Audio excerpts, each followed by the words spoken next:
governor wa Nakuru athire ku. Kumekuwa speculations ati athire USA because of delivering na imekuwa issue imekuwa ikiongelelewa sana hadi makirigwo delivering governor wa Nakuru.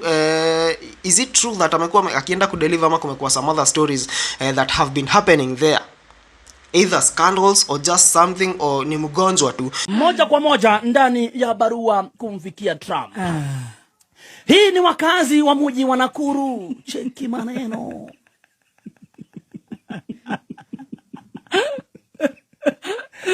Gavana wao ukipenda zaidi Honorable Susan KIHIKA.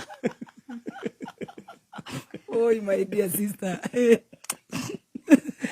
Alifika wakati wa maternity leave. Na akachukua leave yake moja kwa moja akaelekea hadi mjini kwa kina Donald Trump kwenyewe nyumbani. Kwao ndiko Washington. Moja kwa moja hadi Washington DC akalanda na akabarikiwa na watoto. Congratulations to her. Oh yeah. Yeah, another kuras has been added. True, yeah. Kwanza 2. Yeah, hizo ni kura 2. Kidogo alikuwa achukue 90 days. Lakini sasa zinaenda miezi 5.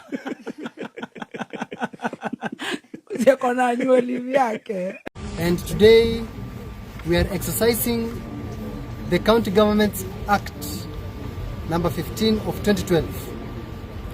Specifically, our demand is to the County Assembly of Nakuru, as you are petitioning the County Assembly of Nakuru in demand for accountability on Governor Susan KIHIKA's absence from public duties. We have an explicit 7 demands, and these are the demands: a full disclosure of Governor Susan KIHIKA's whereabouts. The county government of Nakuru should summon the governor of Nakuru to authentically explain where she has been. Remember that she said she was on maternity leave, which was just a press release without any authentication.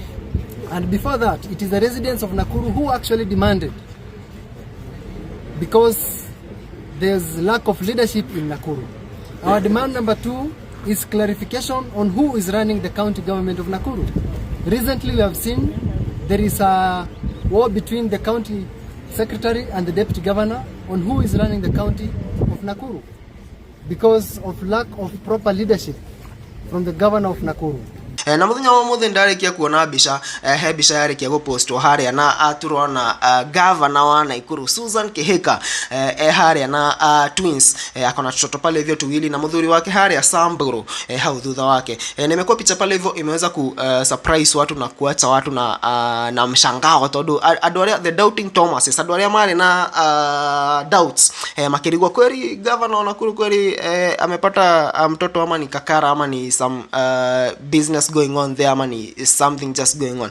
Kogo umuthi doubts zenyu zimeweza kucleariwa. The governor of Nakuru Susan KIHIKA ni ukweli alikuwa ameenda kupata mtoto, na umuthi ni arikia goshare bica icio mekuri ya bũrũri-inĩ wa US na muthuri wake, and that shows that soon she will be coming back to continue with her governor duties.